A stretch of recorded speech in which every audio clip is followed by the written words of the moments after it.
এখন রাত 2টা বাজে। এ সময় খামারি ফোন দিয়েছে যে তার গরুটার বাছুর হবে। স্থানীয়ভাবে যারা গরু ডেলিভারি করার তারা অনেকেই 1-1.5 ঘন্টা ধরে চেষ্টা চলমান। কোনো মতে যখন বাছুর হচ্ছিল না তখন বাধ্য হয়ে আমাকে ফোন করে। আমি দেখতে পাচ্ছেন যে এই অন্ধকার রাত, গভীর রাত, ভয় পাচ্ছিলাম যাওয়ার জন্য। তারপরও খামারের কথা চিন্তা করে গরিব মানুষ, এই গরুটি কিছুদিন আগে অসুস্থ ছিল, ভেটেরিনারি সার্জন স্যারের সহায়তা সেই গরুটা ভালো করতে সক্ষম হয়েছিলাম। সেই গরুটা এখন ডেলিভারি সমস্যা। এজন্য দেখতে পাচ্ছেন যে অন্ধকার রাতে ভয়ে ভীতি নিয়েই চলেছি। দেশের অবস্থা ভয় লাগতেছিল। তারপরে যাওয়া খামারের পাশে, কিন্তু দুঃখের বিষয় বাছুরটি মারা গিয়েছে। দেখতে পাচ্ছেন যে অন্ধকার পেরিয়ে যখন খামারের বাড়ি আসলাম, এসে দেখছি যে ছোট দেশি গরু সেটা শুয়ে পড়েছে। এর আগে গরুটি কিন্তু শুয়ে পড়েছিল, উঠতেছিল না। অনেক স্যালাইন দেওয়ার পরে গরুটি উঠছিল। আজকে যে দেখছি যে এখানে স্থানীয়রা অনেক চেষ্টা করার পর গোটা ক্লান্ত অবস্থা শুয়ে পড়েছে। আমি হাত দিয়ে দেখলাম যে গরুর বাছুরটি মারা গেছে। তো খামারিকে বললাম যে গরুর বাছুরটি মারা গিয়েছে ভিতরেই, কিছুক্ষণ আগে হয়তো বা হবে। অনেক চেষ্টা করছে, অনেক রক্তপাত হচ্ছিল। আমি দেখতে পাচ্ছিলাম যে ওই জায়গাটা অনেক ছোট হওয়ার কারণে কোনো মতেই বাছুর আসতেছিল না, মাথাটা ঘুরে গেছে। অনেক সময় নিয়ে কিন্তু ডেলিভারিটা করাতে হয়েছে আমার। যাই হোক, ডেলিভারি করাতে গিয়ে অনেক ভুল ত্রুটি হতে পারে। যারা ভিডিওটা দেখছেন ক্ষমা দৃষ্টি দেখবেন। আমি যেটুকু পেরেছি আমার অভিজ্ঞতা থেকে আমি সেটুকুই এই বিপদের সময় তাদের পাশে দাঁড়াতে পেরেছি। কিন্তু সবচেয়ে কষ্ট লেগেছে যে বাছুরটি যখন ডেলিভারি করালাম, বাছুরটি মারা গেছে। খামারি গরিব মানুষ, তার মুখের দিকে আমি তাকাতে পারছিলাম না।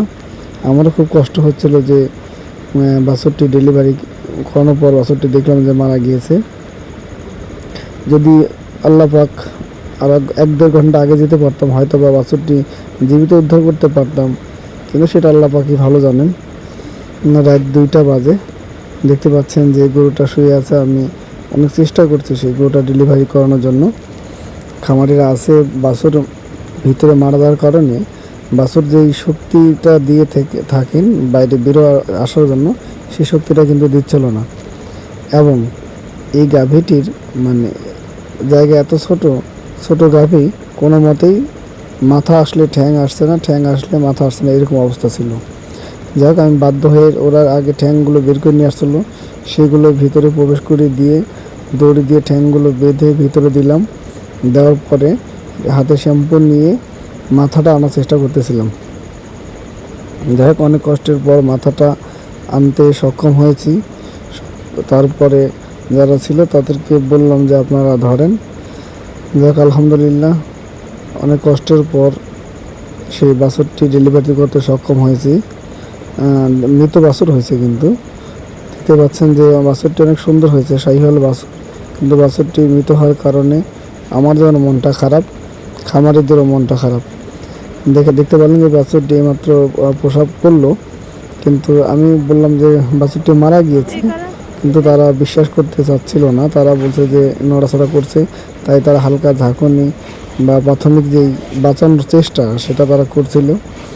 আমি ফুলগুলো নাভিটার সাথে অনেক 2-3টা ফুল আটকেছিল, আমি ঝুলন ফুল বা ঝুলন বলে সেটা বের করতে চেষ্টা করতেছিলাম। দেখতে পাচ্ছেন যে খামারিরা কিন্তু অনেক চেষ্টা করতেছিল যে বাছুরটা যেন বাঁচানো যায়। তাদের একটা বিশ্বাস ছিল যে বাছুরটা বেঁচে আছে, তাই তারা প্রাথমিক যেই পদ্ধতি সেটা তারা করতেছিল। কিন্তু দুর্ভাগ্যবশত বাছুরটি মারা গিয়েছে। যাই হোক, অনেক কষ্টের পর তার গরুটি ডেলিভারি করতে সক্ষম হলাম। কিন্তু খামারি এই গরুটা নিয়ে অনেক কষ্ট করছে। পেটে বাচ্চা অবস্থায় গরুটা পড়ে গিয়েছিল, সেখানে অনেক কষ্টে চিকিৎসার পরে গরুটি সুস্থ হয়েছিল।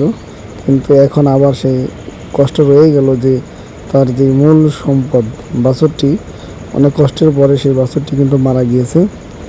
তাই আপনাদের বলবো, যারা গাভী গরু পালেন, পেটে বাচ্চা থাকলে অবশ্যই আপনার নিকটস্থ ডাক্তারের সাথে যোগাযোগ করবেন এবং গর্ভকালীন যে পরিচর্যা, যে সেবা সেটা তাকে করবেন।